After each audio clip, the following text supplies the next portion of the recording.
Praise the lord. Hallelujah. ప్రభు అయిన యేసుక్రీస్తు నామమున పేరిట మీ అందరికీ శుభోదయం. ప్రియ దేవుని బిడ్డలారా, ఈ 26వ తేదీ 3వ నెల 25వ సంవత్సరంలో తిరుగా మనము అందిన ఆహారంలో కలిసి దేవుని ఆరాధించడానికి ఆ దేవదేవుడు మనకు అనుగ్రహించిన గొప్ప ఆశీర్వాదకరమైన సమయం బట్టి దినమును బట్టి ఆ ప్రభువుకు స్తుతి స్తోత్రములు చెల్లిస్తూ ఉన్నాను. హల్లెలూయా, హల్లెలూయా.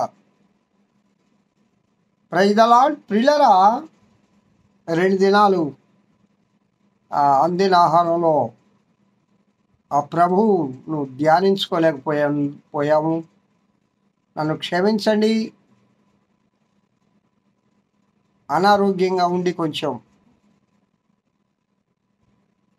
అందిన ఆహారంలో మీతో నేను కలుసుకోలేకపోయినాను. ప్రభు ఈ దినం మరలా ఆయన కృపనిచ్చి ఆయన నిలవబెట్టి బలపరిచి ఈ విధముగా మనం ఒకరినొకరు కలుసుకొని దేవుని ధ్యానించుకోవడానికి, ఆయన్ని స్తుతించడానికి, ఆయనను ఘనపరచడానికి ఆ దేవదేవుడు అనుగ్రహించిన ఈ దినాన్ని బట్టి ప్రభువుకు స్తుతి స్తోత్రములు చెల్లిస్తున్నాను. హల్లెలూయా. ప్రియా దేవుని బిడ్డలారా, పరమగీత ప్రసంగ వాహిని అనే ఒక గంభీరమైన అంశాన్ని గురించి గత 3 నెలల నుండి మనము ధ్యానం చేసుకుంటూ ఉన్నాం. గీతముల గ్రంథము 1వ అధ్యాయము 3వ వచనం వరకు ధ్యానం చేసుకున్నాం. 4వ వచనం కూడా మొదటి భాగాన్ని కొంతవరకు ధ్యానం చేసుకున్నాం. నన్ను ఆకర్షించుము. షూలెమీతు చెప్తుంది ఇక్కడ తన ప్రియుడితో, నన్ను ఆకర్షించుము. కింద మరలా యెరూషలేము కుమార్తెలు ఏం చెబుతున్నారంటే, మేము నీ యొద్దకు పరిగెత్తుకొని వచ్చేదము. తర్వాత షూలెమీతు ఏం చెబుతుందంటే, రాజు తన అంతఃపురంలోనికి నన్ను చేర్చుకొనెను. తర్వాత యెరూషలేము కుమార్తెలు, నిన్ను బట్టి మేము సంతోషించి ఉత్సహించదము. ద్రాక్షారసము కన్నా నీ ప్రేమను ఎక్కువగా స్మరింతుము. షూలెమీతు యథార్థమైన హృదయముతో యథార్థమైన మనస్సుతో వారు నిన్ను ప్రేమించుచున్నారు. ఈ 4వ వచనంలో షూలెమీతు, యెరూషలేము కుమార్తెలు మాట్లాడే ఆ యొక్క మాటలను మనం చదువుకున్నాం. నన్ను ఆకర్షించుము. పిల్లరా, గత 2 దినాల క్రితం కొద్ది నిమిషాలు నన్ను ఆకర్షించుము అని మనం ధ్యానం చేసుకున్నాం. ఇక్కడ మనందరం కూడా ఆ ప్రభు దగ్గర ప్రార్థన చేసి అడగాల్సిన ఒక గొప్ప ప్రార్థన విన్నపం ఏంటంటే, షూలెమీతు చేసిన ప్రార్థనే. షూలెమీతు ఆ దేవదేవుని దగ్గర ఒక ప్రార్థన చేస్తుంది. నన్ను ఆకర్షించుము. ఒక విన్నపాన్ని పెడుతుంది, నన్ను ఆకర్షించుము. ఒక విజ్ఞాపన చేస్తుంది, నన్ను ఆకర్షించుము. ఎంత గొప్ప మాట. లోకంలో అనేక రకాలైన ఆకర్షణలకు మానవులు లోబడి తమ జీవితాలను చిన్నాభిన్నం చేసుకొని చివరకు పాడైపోయిన బ్రతుకుతున్నవారు మన కళ్ళ ముందు నా అనుభవంలో నేను అనేక మందిని చూశాను ప్రియులరా. నాయనా ఏంట్రా నీ పరిస్థితి, ఒకప్పుడు ఎంత బాగున్నావు, ఇప్పుడు ఎట్లా అయిపోయావు. నేను ఈ విధంగా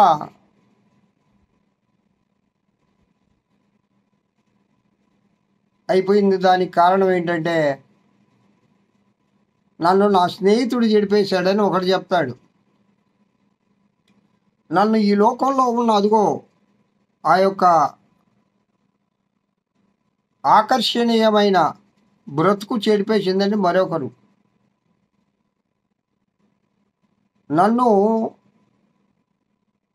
నాలో ఉండే ఆశలే నన్ను ఈ స్థితికి తెచ్చాయని కొందరు. ఈ విధంగా చెప్పకూడదులేండి, ఒక్కొక్కరు ఒక్కొక్క భావనలు చెప్తూ ఉంటారు. నిజంగా వాళ్ళు అనుభవించే కారణం ఏంటంటే లోకంలో సాతానుగాడు మానవులను మరణానికి దగ్గర చేయడానికి ఆ విధంగా ఆకర్షిస్తుంటాడు. చాలామంది రంగుల ప్రపంచంలో ఈరోజు మనం సినీ ప్రపంచంలో చూస్తే చాలామంది యవన కన్యకలు, యవన బిడ్డలు ఆ రంగుల లోకం చూసి ఏదేదో ఆశపడి చక్కగా పెరిగే బిడ్డలు, చక్కగా ఉండవలసిన బిడ్డలు. పూర్వకాలంలో అయితే చెన్నై లేక మద్రాసు, ఇప్పుడైతే హైదరాబాదు, ఆయా ప్రాంతాలకు వెళ్ళి ఏదో ఏదో పగటి కలలు కని జీవితాలను నాశనం చేసుకొని చివరికి ఇంటి ముఖం చూపించలేక, తల్లిదండ్రులను చూడలేక, గ్రామంలో ఉండే స్నేహితులతో మనసారా మాట్లాడుకోలేక అశువులు బార్చిన వారు ఎంతమందో ఉన్నారు పిల్లరా. ఆకర్షణ ఆకర్షణ ఆకర్షణ. సాతాను ముఖ్యంగా మానవులను ఆకర్షించేది ఎందుకంటే వాడి అంతిమ భావన ఏంటనగా నిన్ను మరణానికి దగ్గరగా చేయడం, నీకు సుఖం లేకుండా చేయడం, శాంతి లేకుండా చేయడం, సమాధానం లేకుండా చేయడం. నువ్వు దుఃఖపడుతూ ఉంటే వాడు నవ్వుతుంటాడు, నువ్వు కన్నీరు కారుస్తూ ఉంటే వాడు ఆ కన్నీటికి తగ్గట్టుగా డ్యాన్స్ చేస్తూ ఉంటాడు. అసలు వాడి మనస్సే అది కదా, వాడి మనస్సే అది ప్రియులారా. కారణం ఏంటంటే దైవిక సంబంధమైన బిడ్డలు మనలను ఆనందంగా ఉంచడం వాడికి ఇష్టం లేదు. మనల్ని దుఃఖ పెట్టడమే వాడి ఇష్టం, మనల్ని కష్టాలు పాలు చేయడమే వాడి ఇష్టం. మొట్టమొదట ఎంత సుఖం, ఎంత ఆనందం, ఎంత సౌకర్యం, ఎంత ఆహా ఓహో, అంతిమ దశకు వచ్చేలేకే నీ పరిస్థితి ఏమిటో వాడు బాగా బోధపరుస్తాడు. అప్పుడు మనం వెనక్కి తిరిగి చూసుకోలేని పరిస్థితిలోకి వెళ్ళిపోతాం, లేవలేని పరిస్థితిలోకి వెళ్ళిపోతాం. అప్పుడు వదిలేస్తాడు వాడు, అప్పటి వరకు నీ వెంటే ఉంటాడు.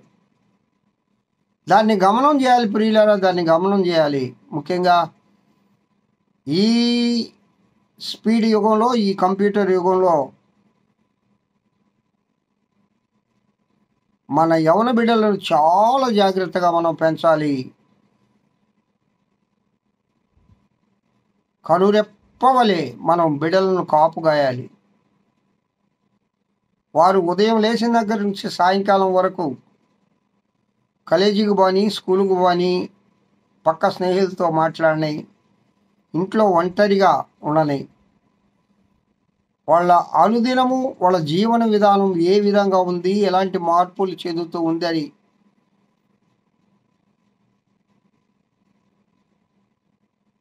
తల్లి తన కుమార్తెలను, తండ్రి తన కుమారులను తప్పనిసరిగా గమనించాలి, చెక్ చేసుకోవాలి. ఎందుకంటే వాళ్ళు మంచివాళ్లే ప్రియులరా, వాళ్ళు చాలా మంచివాళ్ళు. సాతాను ఆకర్షిస్తుంది వాళ్ళని. అందుకే మనం వేకువజాములో ఉదయకాలంలో లేచి ప్రభువా నన్ను ఆకర్షించు. దేవుని ఆకర్షణకు ఒకసారి నువ్వు లోబడితే, దేవుడు ఆకర్షిస్తే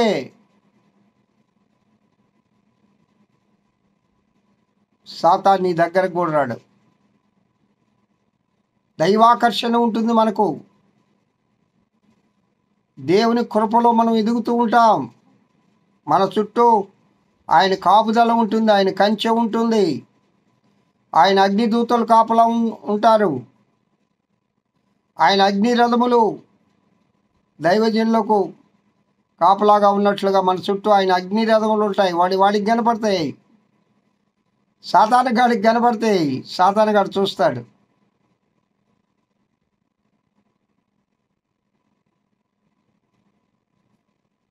కావున ప్రియులారా, మనం ప్రభు దగ్గర ప్రార్థించవలసిన విషయం ఏంటనగా, నన్ను ఆకర్షించుము దేవా, నన్ను ఆకర్షించుము దేవా. ఈ లోక సంబంధమైన నేత్రాశ, శరీరాశ, జీవుడమము నన్ను ఆకర్షిస్తోంది తండ్రి. నేను వాటికి లోబడక నీలో ఉన్నట్లుగా, నీతో ఉన్నట్లుగా, నీతో నడుచున్నట్లుగా నన్ను ఆకర్షించు అని ఆ ప్రభు దగ్గర ప్రార్థించము. పరలోక ఆశీర్వాదములు పొందుదుముగాక. ఆమేన్. దేవుడి వాక్యము దీవించుగాక. మహోన్నతుడా, పరిశుద్ధుడా, మీ నామానికి స్తోత్రాలు తండ్రి. ఈ వాక్యం వింటున్న బిడ్డలందరినీ దీవించి ఆశీర్వదించండి స్వామి.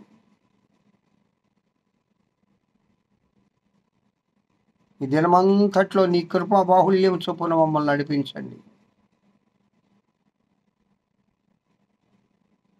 బిడ్డలందరూ నాయనా ఏ అవసరతల్లో ఉంటున్నారు, ఈ కష్టాల్లో, ఈ బాధల్లో, ఈ శోధనలో ఉంటూ ఉన్నారు, వారిని అందరినీ నీ కృపలో జ్ఞాపకం చేసుకొని మీ దీవెనలతో, ఆశీర్వాదాలతో, కృపలతో నింపమని యేసు నామమున పెట్టి వేడుకొంచున్నా తండ్రి. Amen. Praise the lord. Have a good day. ఈ దినమంతా ఆ దేవదేవుని కృపాక్షేమములే మీ వెంట వచ్చునుగాక. హల్లెలూయా. స్తోత్రం.